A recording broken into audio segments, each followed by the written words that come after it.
I encountered an article not too long ago with the tagline, "The internet does not hate women, people hate women, and the internet allows them to do it faster, harder, and with impunity."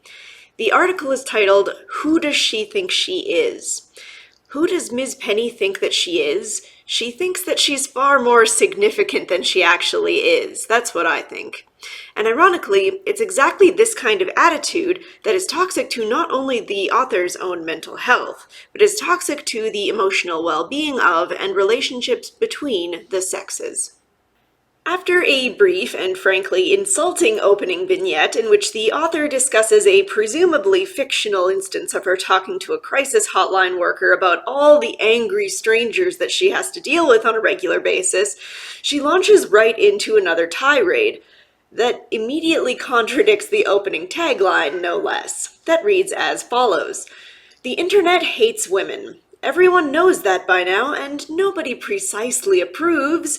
But we've reached a point of collective tolerance. It's just the way of the world, and if you can't handle it, honey, delete your account. Stop engaging online, cut yourself off from friends, family, and professional contacts, shut down your business, blow up your social capital, stop learning, stop talking, just stop. Or else." Setting aside the aggressive slippery slope that she's constructed in her insufferable boo-hooing here, let's deconstruct her arguments. The most obvious place to start would be with the claim that the internet hates women, or more broadly, that humanity as a whole hates women. Of course, we're all well aware of just how nonsense this claim is. After all, not only does society bend over backwards to cater to women's whims, often at the expense of men, see, for example, divorce, alimony, and custody laws, reduced punishments and lower prison sentences for the same crimes, the Violence Against Women Act, to name a few of the more obvious ones. But even strictly sticking to the internet, men are more likely than women to be targeted by online harassment. A 2017 study by the Pew Research Center found that 44% of men and 37% of women have been the victim of some form of online harassment. But women were more likely to rate these experiences as a major problem that should be taken more seriously, with significantly more women than men agreeing with the statement that we should feel safe and welcome online rather than we should feel free to speak our minds online. 63% versus 43% respectively.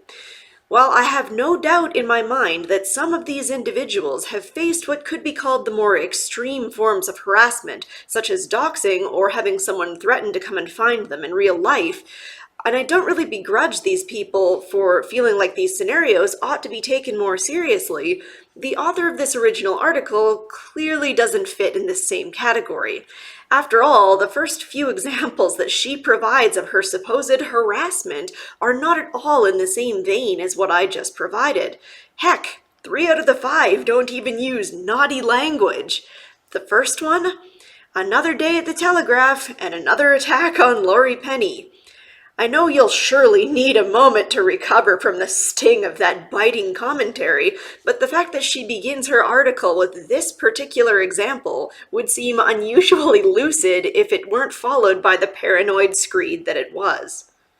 It seems very likely that Ms. Penny would belong to that 63% of women believing that people should have the right to feel safe on the internet, given that she seems personally affronted by the idea that she might have to take some responsibility for her own internet comfort.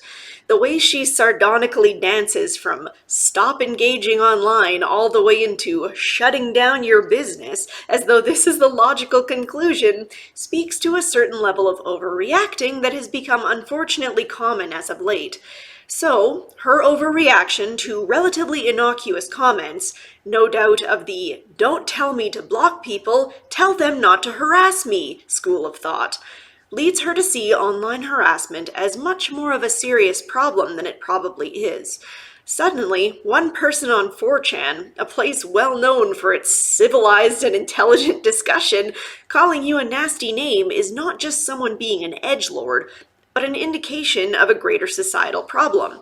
A societal problem that transcends the online world, no less.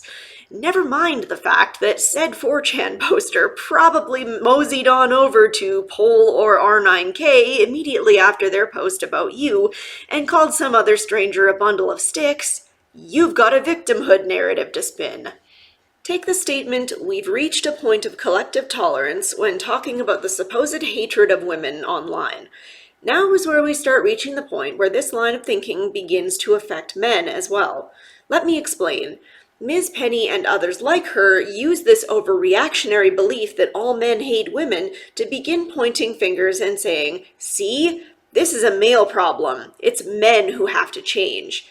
She first says that all people in general hate women, but she makes enough male distinctions in the article to know who her real target is here. That, and you just know that she sees the women who support men as brainwashed traitors. But I digress. This belief festers in her mind and colors the way that she, and others who think like her, see all future interactions with men. The problem with this is, now it doesn't matter whether someone is legitimately criticizing her, telling her she's bringing her problems on herself, or telling her that she's a whore that needs to die choking on cocks. All of these things are apparently equally hateful in her mind. Putting aside the fact that the reason that she gets so much online hatred is probably because she's insufferable, not because she's a woman. Her line of logic doesn't exactly give men a lot of direction in which they ought to try and change and improve, now does it?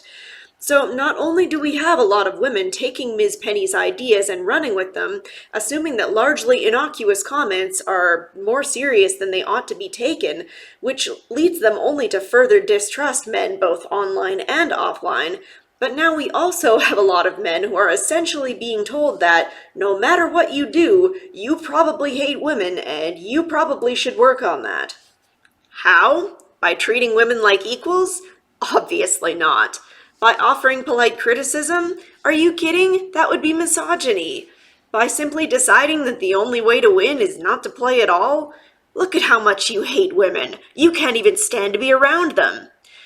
So, as you can see, this line of thinking really has no constructive endpoint. Women go on assuming that everyone hates them, men go on having no idea how they can possibly change, wondering why or if they ought to even bother, and with many of them sadly going as far as to consider whether the world might simply be better off without them. And overall, relations between the sexes continue to go down the crapper. Today, we're going to talk critically about this whole scenario. Why are people like this perfectly content to sit and complain, to tear everything around them down without providing a constructive alternative or a new direction to go as a replacement? Why is the onus being placed solely on men to do the changing to suit people like Ms. Penny's delicate, incoherent, and contradictory sensibilities? What is the mental health fallout for men when they hear messages like this from women like Laurie Penny? What suggestions can we make to both men and women to improve their online experiences and emotional well-being? All this and more on tonight's episode of Men's Mental Health.